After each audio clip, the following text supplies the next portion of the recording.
entre l'opérateur de téléphonie mobile MTN et la mairie de Cotonou.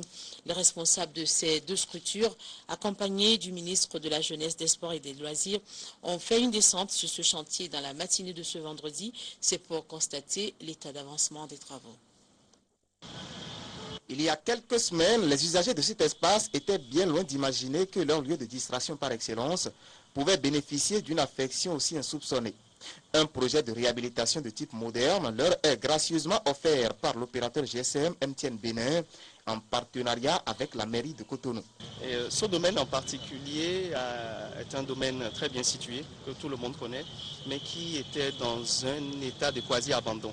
Et donc, dans nos discussions avec la mairie a estimé que nous pouvons leur donner un coup de main pour remettre à neuf cet endroit, afin qu'il devienne non pas seulement une aire de jeu pour les enfants, mais une aire où ils pourront venir acquérir beaucoup d'autres compétences. La famille du sport béninois peut effectivement nourrir l'attente de voir sortir d'ici des athlètes d'élite, puisque le projet prévoit la construction d'un véritable complexe sportif.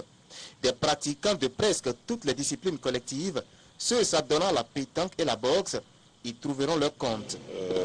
Nous nous félicitons du partenariat que nous avons établi avec MTN parce que c'est, disons, l'occasion de le souligner. C'est un des partenariats les plus fructueux que la ville a contracté avec, disons, les entreprises et sociétés qui sont installées sur son territoire. Les travaux confortatifs sont aussi prévus pour être réalisés avec la construction de parkings et le réaménagement de ce bâtiment qui jadis était objet de litige mais qui désormais servira de vestiaire pour les sportifs. Ce chantier sera livré en février prochain et coûtera à ce partenariat près de 80 millions de francs CFA. Un investissement hautement social qui a fait rappeler à l'autorité une anecdote. J'ai joué personnellement sur ce terrain quand il a été bâti nouvellement. J'étais encore à la fac et la première fois, le ballon est allé sur la route.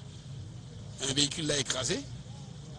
La seconde fois, le ballon est allé, un zème a roulé dessus et est tombé. Et nous nous sommes échappés, nous nous sommes enfuis. Et plus jamais nous sommes revenus jouer ici. Donc aujourd'hui, avec le concours de la mairie et de MTN, nous avons un terrain qui va respecter les normes et qui va faire en sorte qu'on puisse jouer ici de jour et de nuit et que nos futurs champions puissent se préparer. Voilà qui vient mettre un terme à ce journal. Je vous remercie de l'avoir suivi.